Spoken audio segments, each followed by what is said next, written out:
This is American Political Thought, Module 3 of the first week of our course, beginning on Monday, February 15th, and ending tomorrow on the 19th. I'll email you over the weekend what you should prepare for Monday night, but what I'd like to do in this last module of this segment is to walk us through Cropsey's article and kind of unpack it a little bit. And it would be useful if you have the notes in front of you, the Cropsey grams and the Cropsey article. So first, let me talk about Mr. Cropsey.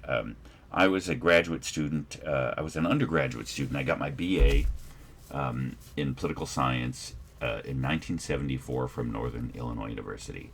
I already explained to me prior in our discussion on Monday night, perhaps, as I recall, and in my module, how de Tocqueville turned me into a political science major and a political science professor. So perhaps you should write to the survivors of his family in bitter anger for the fact that I am your professor in this class.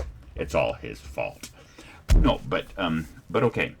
Then I entered the graduate program in political science, and at Northern, and at that point there was a remarkable collection of professors, both full-time and part-time, at Northern Illinois University, who were all great students of the founder of the School of Political Philosophy that I was raised in, so to speak, and which determines much of my understanding of what political philosophy is, and how its relationship to politics.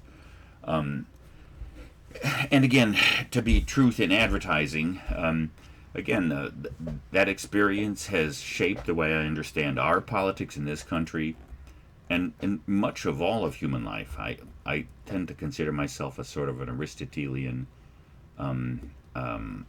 de Tocquevillian, with a mild weight problem. How's that? That's a full self-description. Now, Mr. Cropsey was actually at Northern. So from 74 to 77, I was at Northern, and then some of the most remarkable professors were Martin Diamond and Herbert Storing, whom you will encounter in this class, but who were stationed. Storing was actually stationed at the University of Chicago.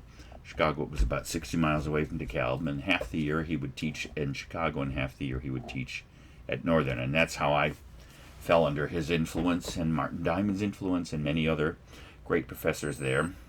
For those of you that had American government, by the way, Mary Polang Nichols was one of my first professors in my first year in graduate school in 1974, and her husband to be, David Nichols, became her husband, and we're good friends, and we've remained good friends, and they've edited their readings in American government that several of you who have suffered through American government would know.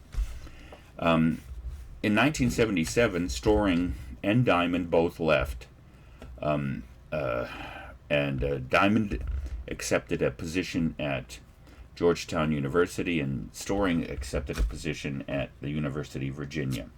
And 4 of the graduate students from Storing's at Northern and 4 from Chicago followed him, and then both of those great individuals and scholars and remarkable teachers died within 6 weeks of each other in that summer of 77.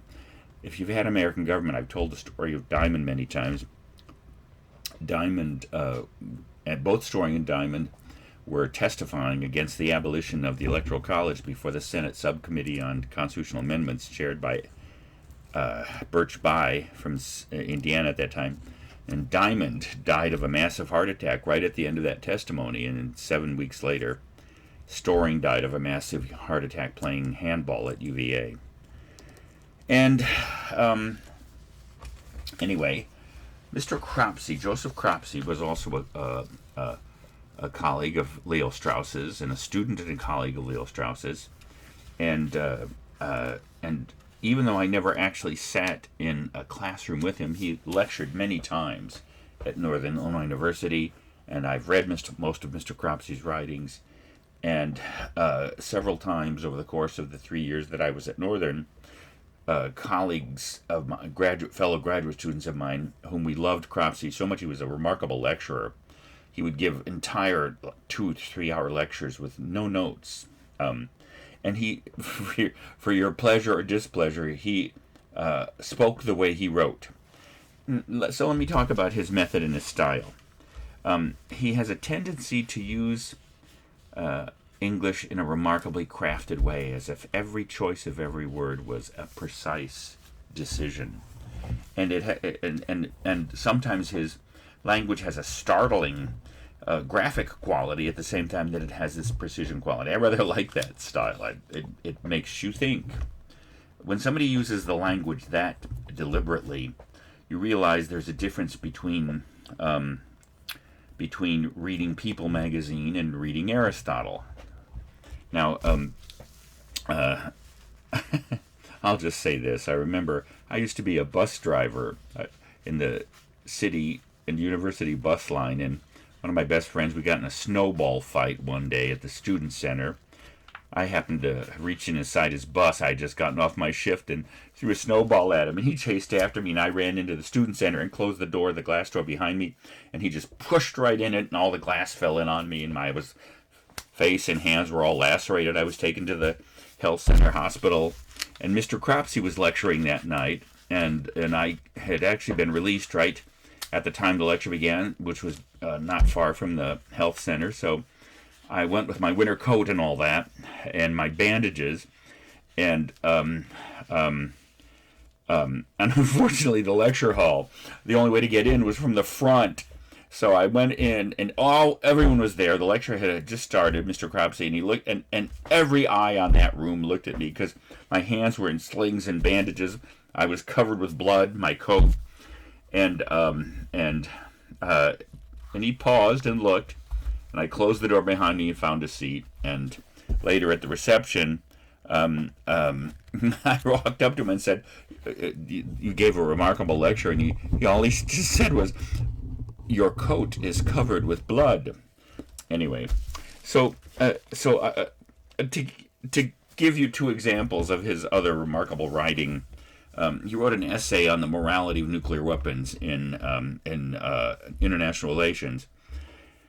And I remember the opening paragraph starts out something like, "Most people would agree that we now have the power to eradicate our race in international conflict, and that it would be immoral, if not monstrous, to burn up the moiety of mankind and denature the loins of those who survive."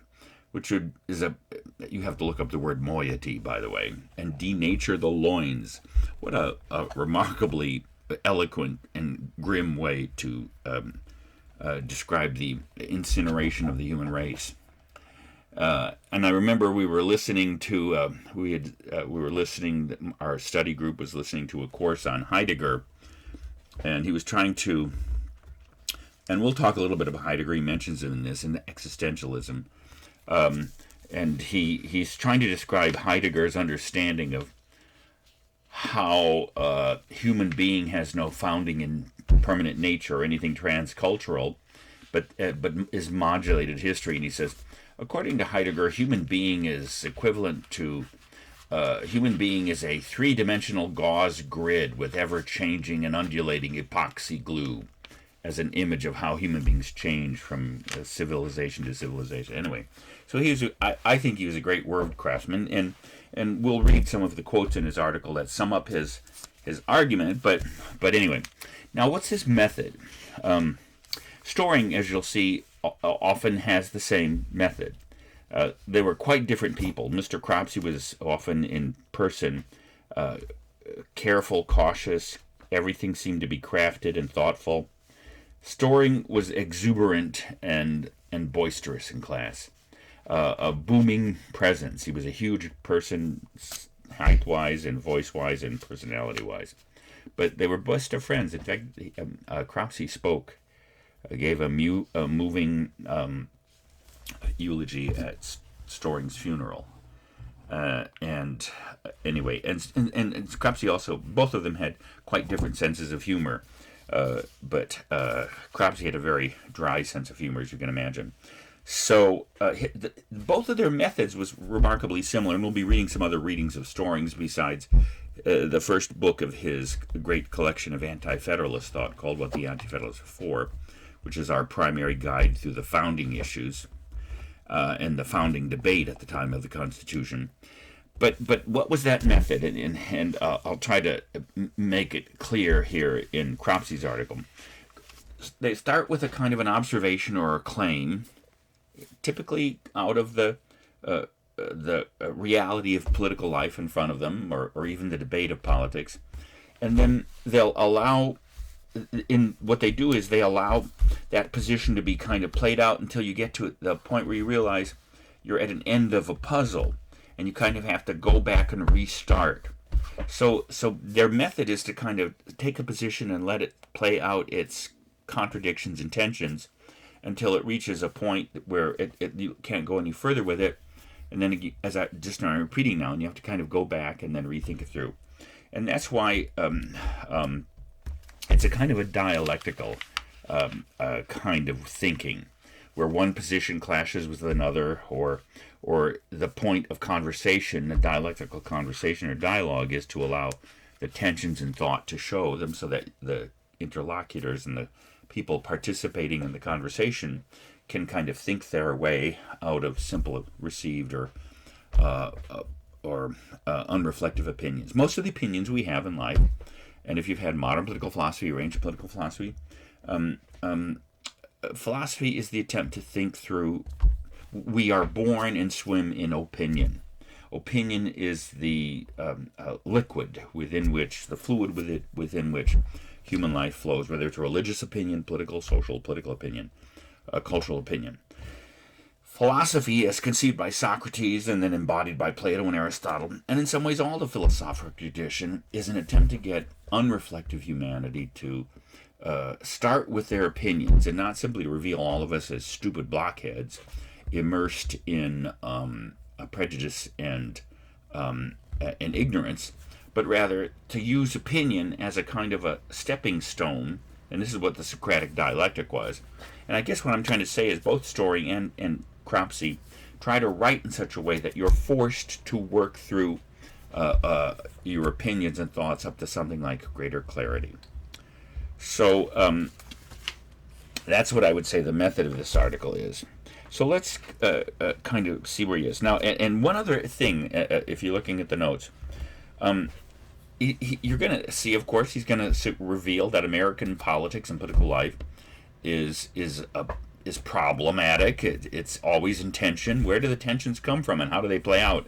And is there an order to that playing out? And you're going to see the answer to that is yes, as I has suggested previously. And he makes a comment far into the article on page 14 that may help to kind of set the premise of, and I think this is that is a fundamental view of human life, which is kind of sober and tragic. That ultimately our life is beset with tensions that we swim in, experience, take positions on, and ultimately can't escape from. On page 14, this sort of tragic or torn quality of human life, and especially political life. So, on the last paragraph on page 14, if we turn to the question, what is the status of scriptural religion and natural science? We will talk about those specific issues in a bit. As sources of our way of life or ingredients of our regime. We find that the answer runs in terms of a dialectic in the course of which the indulgent silently consumes the inspiriting. And we'll talk about that dynamic, because he thinks that the idea and you'll see, by the way, this is a dynamic in modern political philosophy that he believes, he identifies. And therefore, since, as you'll see when we come to his core thesis statements, that he believes that our politics is a kind of an unfolding of the different waves of modern thought, which therefore embodies the tensions and the direction of modern political philosophy. So one thing that I hope that you should come away from reading this in our discussion of this article is, and only one or two of you have had modern political philosophy, but you'll discover, and I'll try to make that clear as his article argues, that there is a direction to modern thought, and there is a dynamic by which modern thought, and it has to do with the terms he just used, inspiriting, being consumed by the indulgent. More about that later. But to continue this interesting observation, it would be absurd to make this a matter of reproach against troubled mankind, forever seeking to rid itself of the burdens and constraints without which it cannot live and with which it cannot be happy. Now, that seems a little pessimistic. The burdens without which we cannot live and with which we cannot be happy. And all I can say is at the age of 68, after all kinds of interesting experiences which have constituted my colorful life, and a lifetime of teaching and arguing and talking about things and politics and etc., and having gone through all kinds of relationships and marriages, that to a young person to say that life is a troubled story beset by burdens that we cannot live without and cannot live happily with, what would be the way that in our culture that we would express such an idea? It's a bummer. But it probably is. But don't get me wrong. I think it is possible to be happy in life. And I do think, actually, I think life is just as I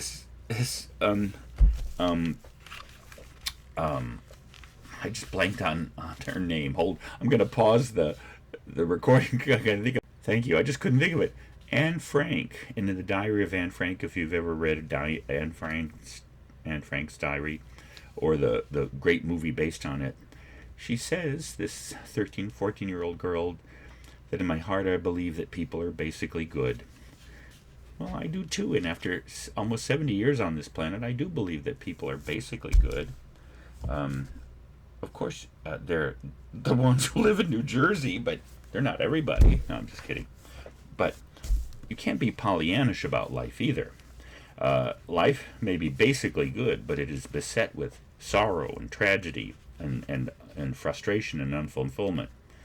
The task of building a happy life in a good society is to try to see the truth that we can see in this existence and build our identities and our lives and our collective existence so far as we are given to see the truth and light on that foundation. But Cropsey probably does think that the problematic and divisive nature of American politics may be inherent in political life, as he says, in the regime, and we'll see that in a minute. But it's probably a reflection of human life itself. But be that as it may, so let's unpack his article. As I have said several times, he starts with two obvious questions, which is nicely put on the bottom of page 1. As we reflect on the peculiarities of our national self-scrutiny, we must own, or admit, that our introspection is not, on the whole, complacent or comfortable. On the contrary, much of it is darkened by dissatisfaction. We appear to be in the uneasiest of moods, at once unsatisfied by and dissatisfied by with our self-knowledge. What is the meaning of our being vexed with uncertainty over what we are, and misgivings that we are what we are? Now, as you're going to see, this ultimately turns into a question of you start with that kind of observation, and I think that's a fair statement, that no matter what period of American history you pick, either colonial, revolutionary, the founding, the expansion of the nation, the Civil War, the post-Civil War era and the rise of the national economy, the world wars, tensions in foreign affairs, and the Great Depression and the civil rights struggle of the 60s and the other political battles that have overtaken our country up till the very moment of today. That his characterization is yes, that seems to describe us perfectly. We are in a constant debate over what the meaning of our existence is. We don't seem to know what we are. And again, as he points out in the beginning of his article, that's a little puzzling given the fact that we have two critical foundational documents that tell us what we are, and especially the Constitution, which is still around, by the way, still pretty active and present in our politics. Still, it's not some kind of relic kept in the corner that we. I mean, the Constitution is still the framework of our political existence. So it's a little odd that after 2.5 centuries, you would think that we would come to some understanding of what we are. But again, as he says, the other thing is not only that we don't know what we are, we don't like what we are. So he does, by the way, and a kind of a cautionary introductory thought on page 4. He does suggest that this may be one way of explaining that is a kind of a common sense thing that everybody knows. And what is it? A common sense observation that everybody knows on page 4. Trying to find out what we are as a nation. Visible in the nation are human beings in their parchment. Immediately our old problem recurs. Are the human beings, their doings and relations, merely the parchment made flesh? Why distinguish the American people from the Declaration of Independence, the Constitution, Lincoln's second inaugural example? Now, by the way, I mean, as you're going to see when we turn to the question of slavery and race at the founding, the 1619 Project, Nicole Hannah-Jones, makes exactly that argument. The problem is that the American people haven't been their declaration. That the Declaration was therefore a lie, and so I don't want to lose the sense of what's the common sense observation here. The common sense observation is all of us have ideals, principles, and all of us fail to embody them. We're flawed creatures. Even the best of us is flawed. You could say that's kind of represented in the Christian doctrine of original sin, but everybody knows this. So, you could say that every generation of Americans knows that it fails in some ways to live up to these aspirations of the Declaration of Independence, whatever those are, as we'll see. But as Cropsey's going to suggest that this issue of our uncertainty about what we are and our dissatisfaction with what we are isn't just the fact that we fail. It's the human tendency to live up to ideals, both on the personal and on the collective level. One possibility, as he says, this could be a phenomenon of regime as such. When you go back to what I said in the second module, and because behind his article and behind this whole course is the concept of the regime, as I've already explained in the second module of this segment. And so since a regime, a political system, involves shared ideas and ideals and governing institutions that structure those ideals in practice and give literally embodiment to them, and that those institutions then govern, shape through action and much of the political debate that occurs at any particular time in our nation and any other nation is, what shall our laws be? What shall our policies be? And then of course the wider part of the regime, what Cropsey is going to come. And by the way, let me just back up. You're going to see that he says what is kind of unique to America is our attempt to limit the regime and have our lives not be completely exhausted by politics.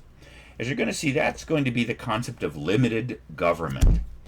And that will be a concept that we will explore throughout the whole course. That is an aspect of modern constitutional American government. That we don't want government. And you say, what's the opposite of limited government? And I talk about this in my other courses, both in American, of course, because you can't talk about the Constitution in Federalist 10 and 51, etc. But when we say that we want limited government, again, it's useful to see what that means against the backdrop of what politics was prior to 1776. And here's a modern word that we're going to probably discuss from time to time, and we use it both analytically and polemically at times, and that's totalitarian. Um, Here's the point: all government was totalitarian, not just the communist or fascist regimes of the 20th century that drifted into it or embraced atrocity, but totalitarian means the political system tries to rule, shape, and control all aspects of life. Politics is the totality of life. And of course, you all know, either because of history or you have some education, or you just know this. Modern politics begins in the thought of modern philosophers, but also in America.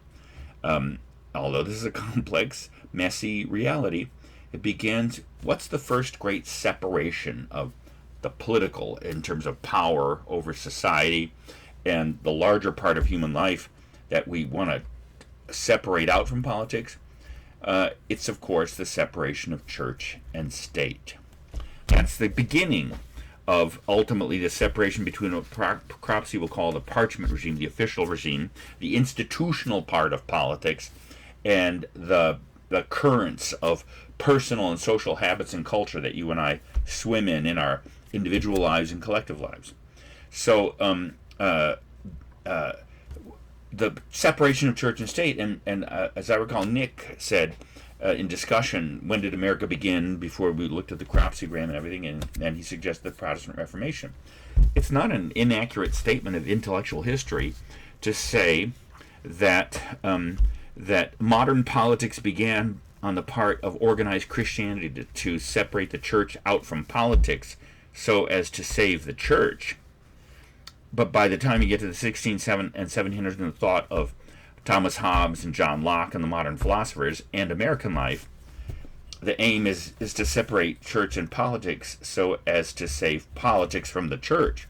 And therefore what that means is the whole question of religious belief and observance then is consigned to the non-institutional parts of life, the private life. Now, as you're going to see, that is that attempt to limit government. So as you're, and when I teach constitutional law, I go into this a bit more because it has to do with the nature of the Constitution. But it's pertinent to talk about it in this class and all my American government classes on any level. So that limited government means initially the attempt to limit the scope of government. Now, again, as I think the framers discover it, and that leads to the second sense of limited government, and that is an attempt to limit the power of government. And that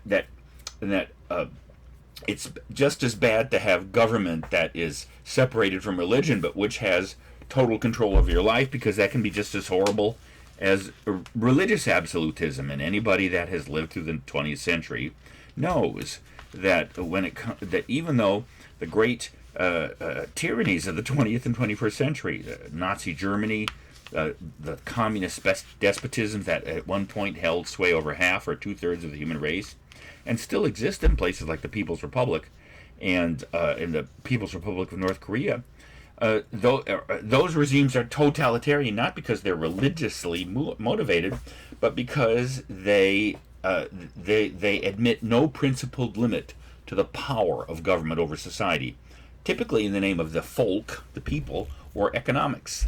So you either get fascism, Nazism, and communism as forms of absolutism, not religiously so. And as Professor Woodfin and I have often discussed, one of the interesting and bitter things that the 20th century shows is that human beings are just as capable as brutalizing each other without religion as they are with religion. And in fact, I would argue the great tyrannies of the 20th century shoveled more human beings into their mass graves than the total of all prior politics to the 20th century. We could talk about that sometime. Anyway, so that's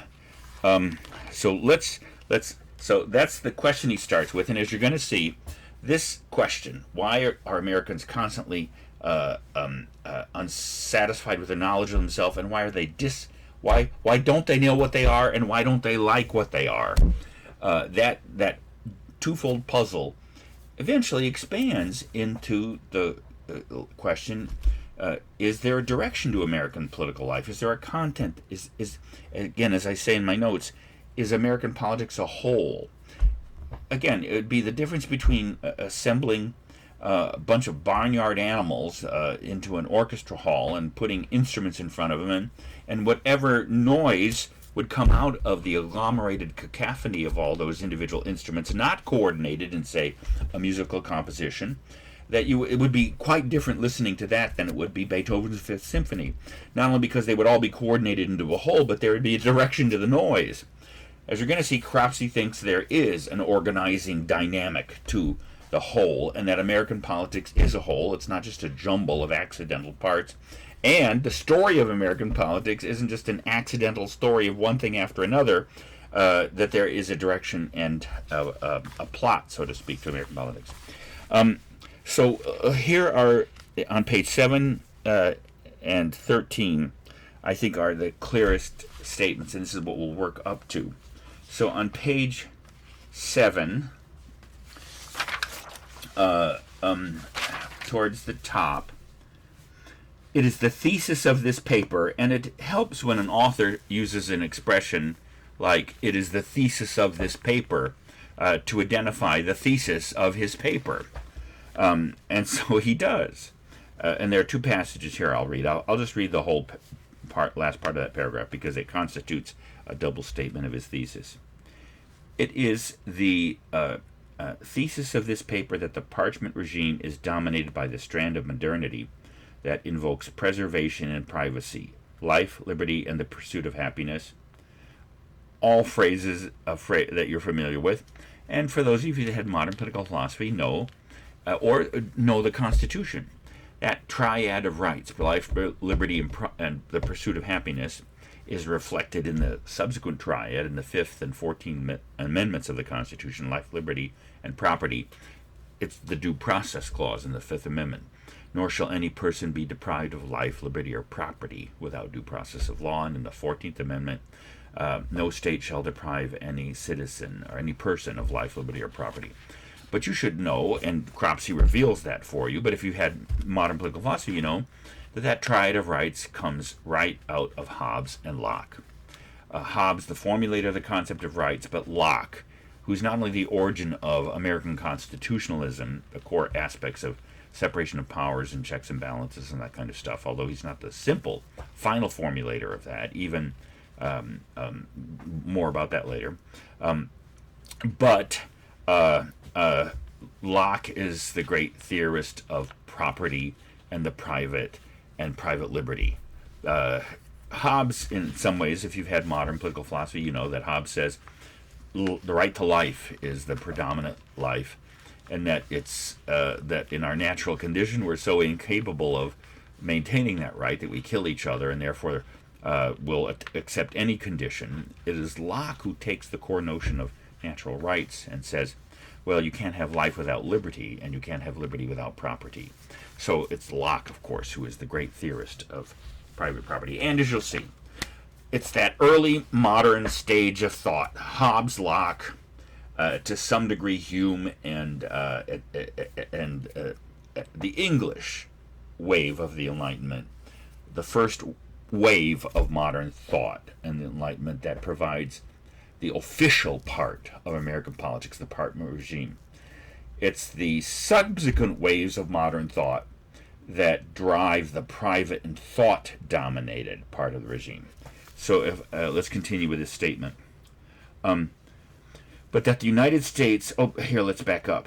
It is the thesis of this paper that the parchment regime is dominated by the strand of modernity, early modernity, that invokes preservation and privacy, life, liberty, and the pursuit of happiness, but that the United States, any more than any Europeanized nation, could not be insulated against the shocks generated within modernity as the Western mind scrutinized its heritage, scrutinized therewith itself, and could not find contentment.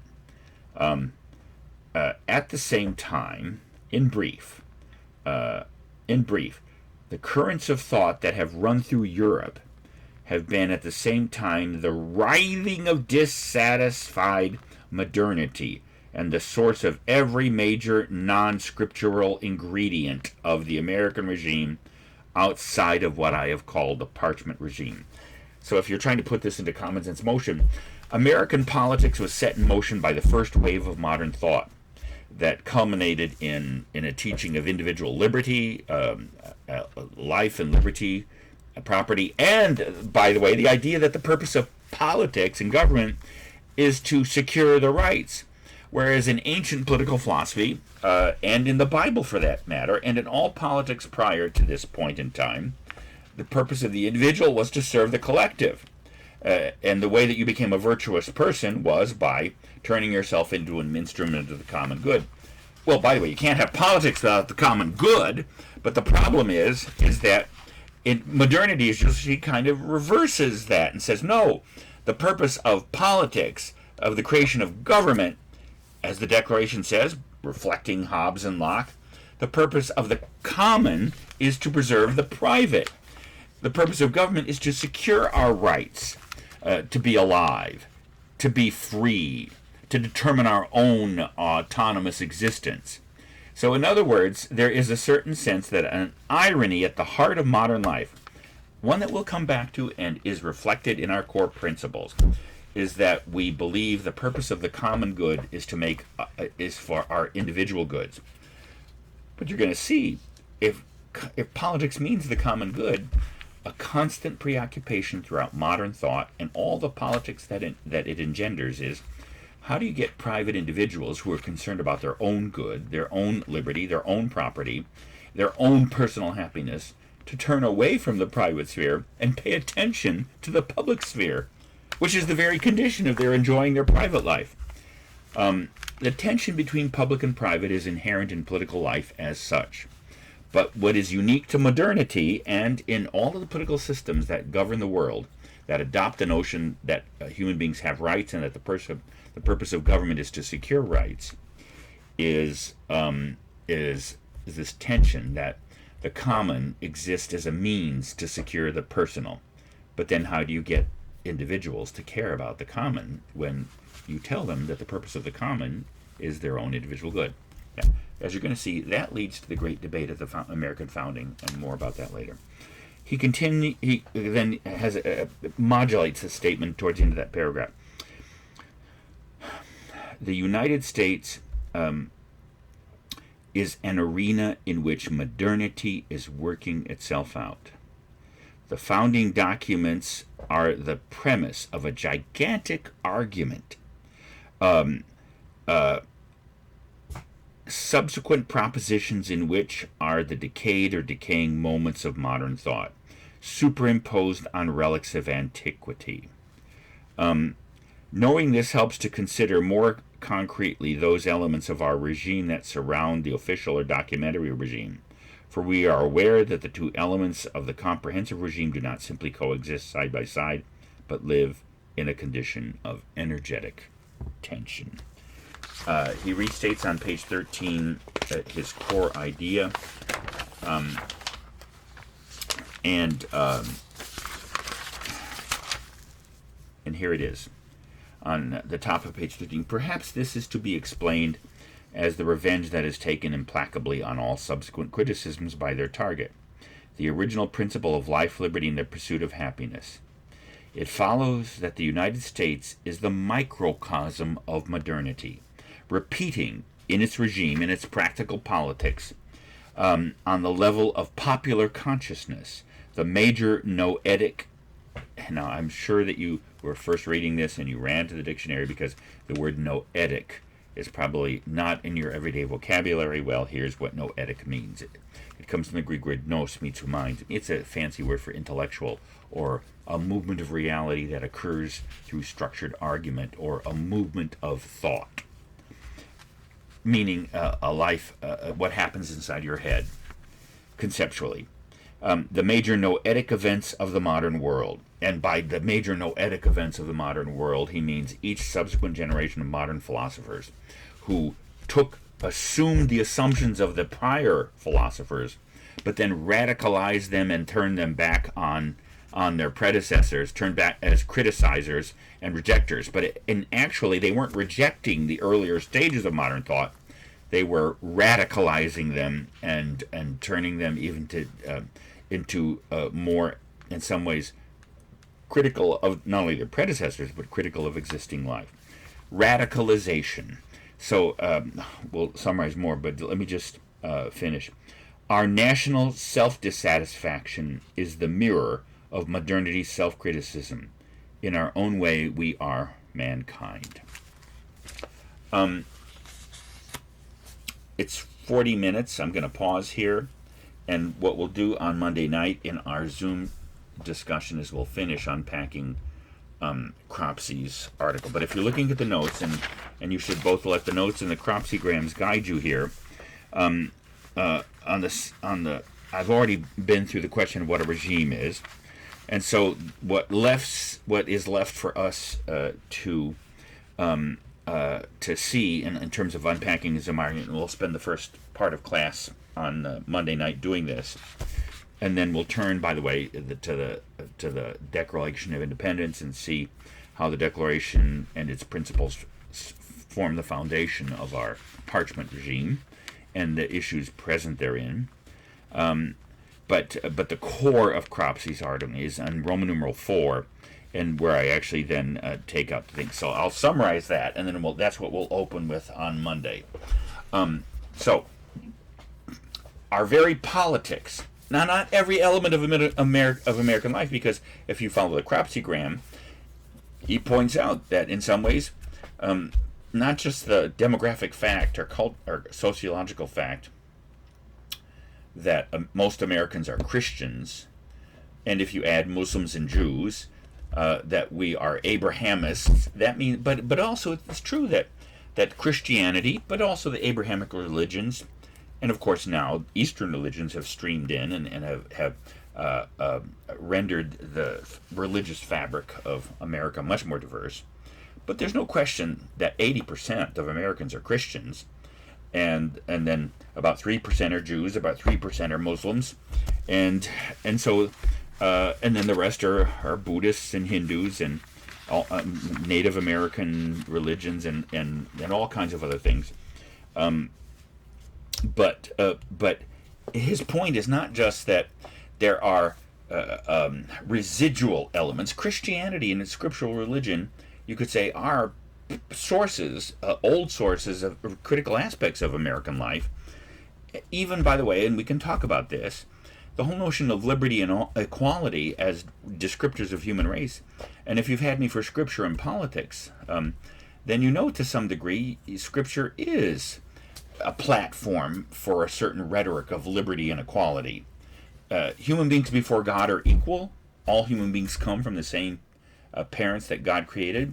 And what God does in terms of creation, in terms of making a part of creation that is in his image, in God's image, is God gives some of the same consciousness and freedom that God possesses as the all-powerful creator of the universe. Of course, we're not all-powerful except for Dr. Dunn.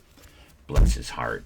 But I mean, so freedom and equality, you could argue, just didn't spring into political existence with Thomas Hobbes and John Locke and Jean-Jacques Rousseau or Marx or Nietzsche. Liberty and equality are human descriptors which you could trace back to the Bible. But of course, all of that leads up to the point where the conceptual apparatus of modern political philosophy becomes the foundational structure of our regime, the parchment regime, giving birth to the Declaration and, of course, the Articles, but then ultimately the Constitution, the great debate of the founding. But as his point is that America doesn't stop at 1776. It doesn't stop at 1789. It continues. Well, then, is there a direction to the continuing? And his point then is yes. Since we try to limit the official part of our regime to the parchments and the institutional structure, nevertheless, the way that we think about our political and our personal existences are fed by the subsequent waves. So just to be very general and to give you a point of where this is going, and this is what we'll unpack on Monday, is the first wave of modernity, Machiavelli, Hobbes, Locke, and to some degree Descartes and Bacon, that founded the notion that the purpose of human life was to use human power, both scientific and political, to conquer the world, to use Descartes' phrase, to make ourselves masters and possessors of nature, and using Hobbes's ideas of the concept of rights to restructure politics so that it served our ends and wasn't just an endless and witless story of imperial or religious conflict. That's the first wave of modernity. But then by the time you get to the Romantic Revolution, fed by the great Romantic and first radical criticizer of the first wave, Jean-Jacques Rousseau, you have an embrace of the modern concepts of liberty and equality, but now in a radicalized and absolutized form. And then the third wave, and the Rousseauian wave, kind of starts with Rousseau and is given form by Kant and Hegel. But then the third wave of modernity, of modern thought, is the subsequent criticisms of Rousseau and Hegel and Kant, who are, and now we're talking about the broad fabric of Enlightenment thought, in Marx and Nietzsche and existentialism and socialism and Marxism. And that's the playing out of modern thought. And that's why, for instance, so as we're going to see when we try to see Cropsey prosecute his thesis, he's going to argue that all the debates we've had in America since the founding have found their conceptual origins in those waves of thought, adding, of course, the power of science itself, and of all things, not only existentialism and Marxism, which are clearly waves of modern political philosophy, but of all things, Freud and other elements. They all constitute the messy soup and stew that Americans swim in and give rise to our conflicts. So I'll end with this and to give some support for Cropsey's position. Look at the political debates that we are in. Universal health care, income inequality, transgenderism, all these things. I think every person in this class would agree these debates didn't occur in the 1790s, in the 1780s, in the 1800s. And in fact, there's a reason why the New Deal and the mild embrace of socialism that it embraces, it couldn't have happened earlier because the thought that Americans embraced didn't possess the conceptual elements to wish for that radical restructuring of human existence. So it's clear, and I think, and so the question is, well, how come we Americans are debating things like transgenderism and socialism and income inequality when we haven't read, unless you've had modern political philosophy or some course in these philosophers? No American, as by the way, de Tocqueville will point out, no American has read Nietzsche, very rarely. No American has read Rousseau unless you've had modern political philosophy. And it turns out there are other aspects to our regime which explain why people are Nietzschean without having read Nietzsche. And as you're going to see, that's the other dynamic to American political life. It's democratization. It's popularization. It turns out that you don't need to read Nietzsche in order to be a Nietzschean. You don't need to read Marx in order to be a Marxian. And as you're going to see, that's how Cropsey unfolds the different stages and potential direction, the future direction of American politics. And that's what we'll take up on Monday night.